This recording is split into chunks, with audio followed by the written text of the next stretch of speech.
So, as Ellie said, we are talking about worship this evening, which is a fantastic topic.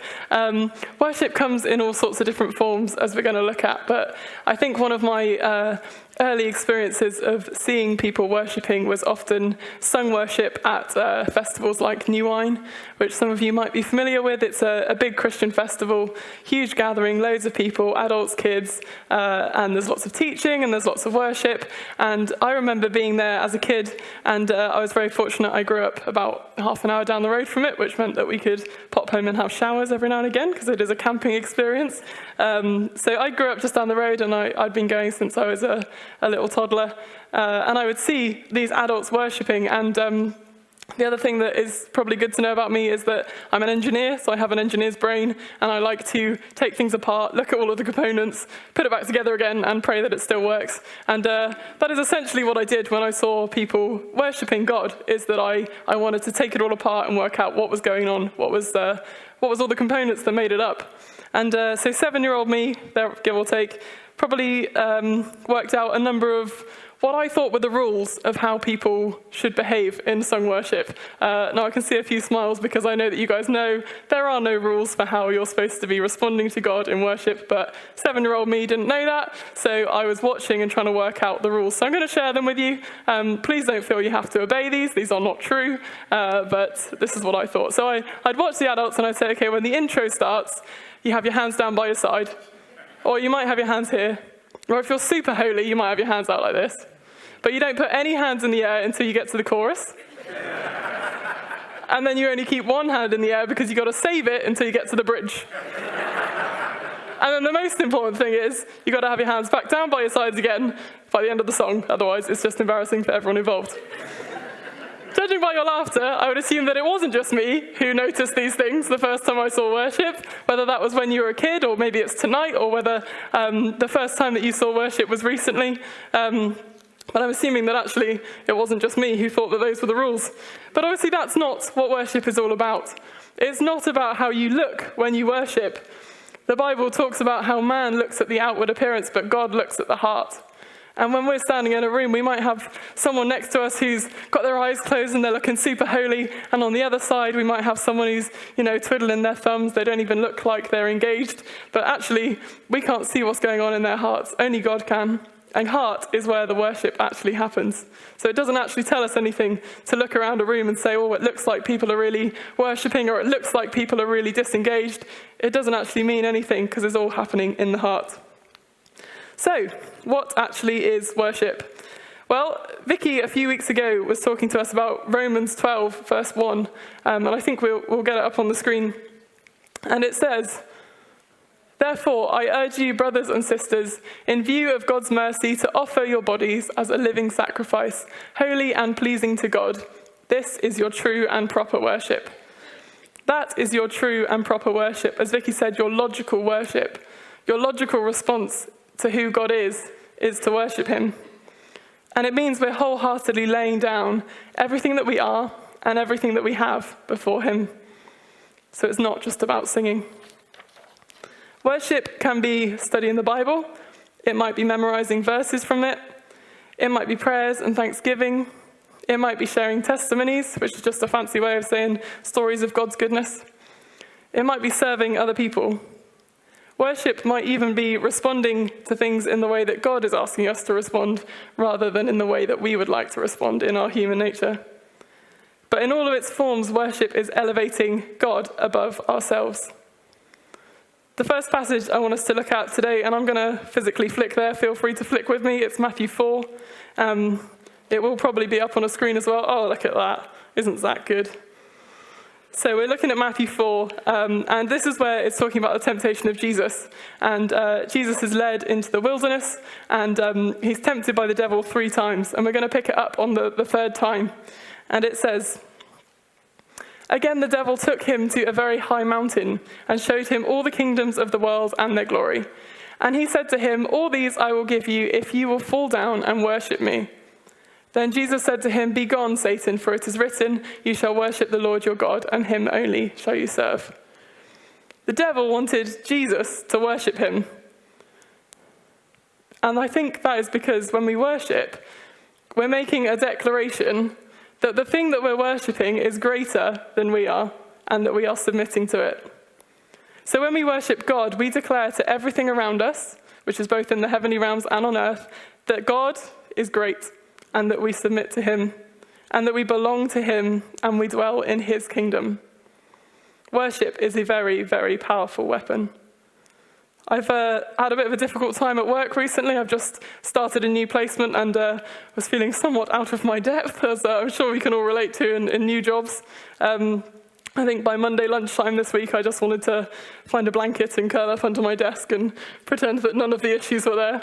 But I was also looking at this talk, and I knew that God wanted me to talk about worship being a weapon. So I thought, right, go on then, Annabel, time to practice what you're going to preach. So on Tuesday morning, I set a painfully early alarm. I mean painfully early. And I got up, and after I'd had a shower and made about a pint of caffeinated tea, I just spent an hour, a complete hour, worshipping God. And I didn't pray about work. I didn't pray about any situations at work. I didn't even think about work, because every time I thought about it, it would stress me out. I just worshipped God. That was it. And absolutely nothing changed. You weren't expecting that, were you? Nothing changed, I should clarify. Nothing changed in my work situation. I still went into work. I still had a massive pile of issues. I had more issues coming in. It was probably, on paper, an even more stressful day than the day before. But the thing that had changed was my attitude. And that was enough to turn the entire day around. Instead of fixating on the issues that we're facing, worship turns our eyes to Jesus. There's a quote from a very famous Christian called Corrie ten Boom, and it says, this is the drum roll, please. I'll read it to you. Oh, there we go. It says, if you look at the world, you'll be distressed. If you look within, you'll be depressed. If you look at God, you'll be at rest. Worship turns our eyes from our anxieties, from our worries, and towards Jesus. The other thing I did on Tuesday morning, and this is a little embarrassing, but we're all friends here, except, we'll keep everything in between these four walls and the entirety of YouTube. But when I walked through the entrance at work, I held the door open behind me just for a split second. And the logic behind it, and yes, I know it was ridiculous, and I was laughing at myself at the time, so you're welcome to laugh at me. The logic behind it was to let Jesus in behind me so that he could come to work with me. And obviously that's not necessary. Obviously I didn't need to hold the door open for Jesus, I know that. I think Si's getting a bit worried that he's asked me to preach now, but I did know that. It was ridiculous. But in that little way, I was just reminding myself that Jesus is interested in my work. And that if God's coming into work with me, the worship doesn't have to stop at the door. It can carry on. I think it's so easy to compartmentalize the things that we do, and we say, oh, when I go to church and when I read the Bible and when I sing worship songs, that's when I'm worshiping.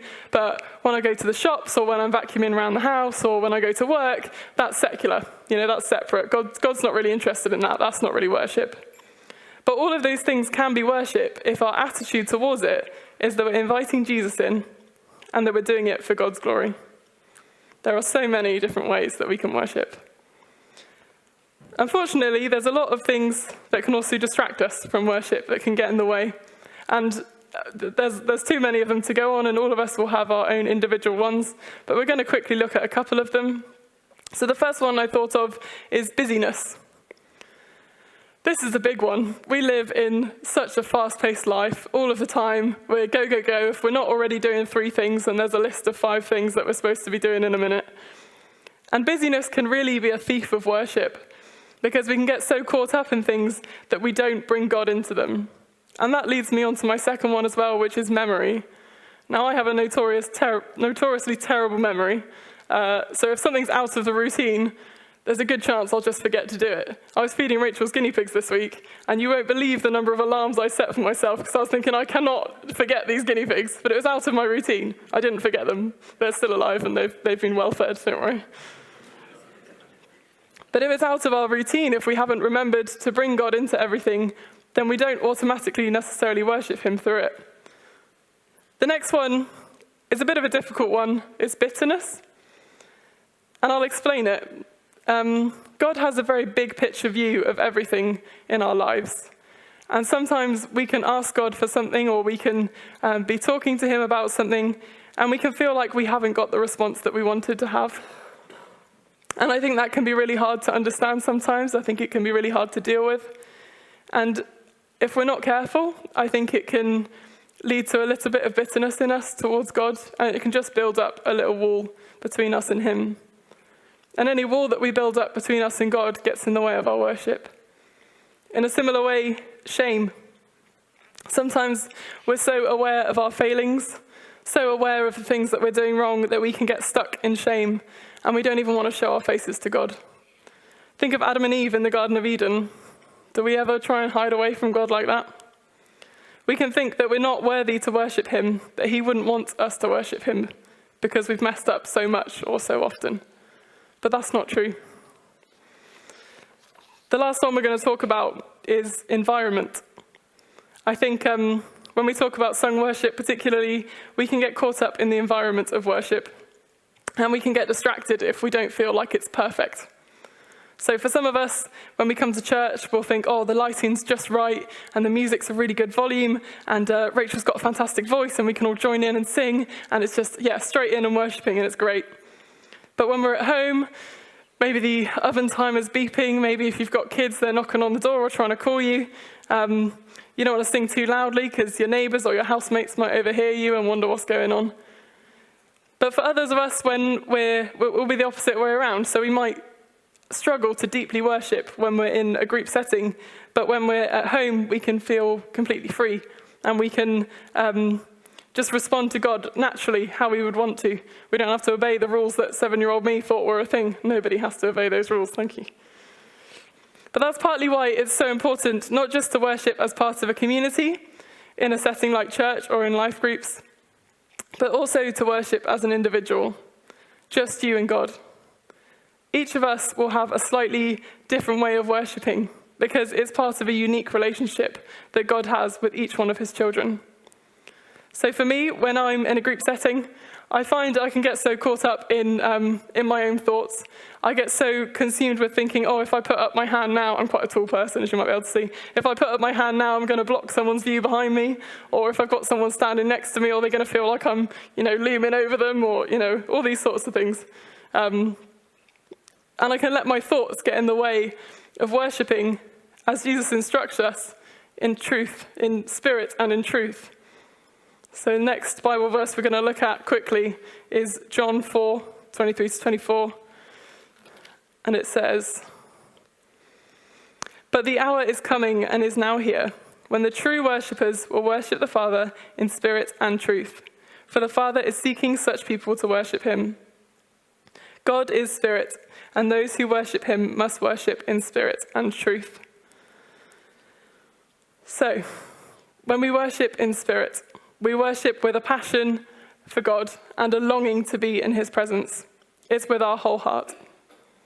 When we worship without spirit, we risk getting into a routine where we're singing really nice songs and they might have really good theologically accurate words, but we never really engage with God.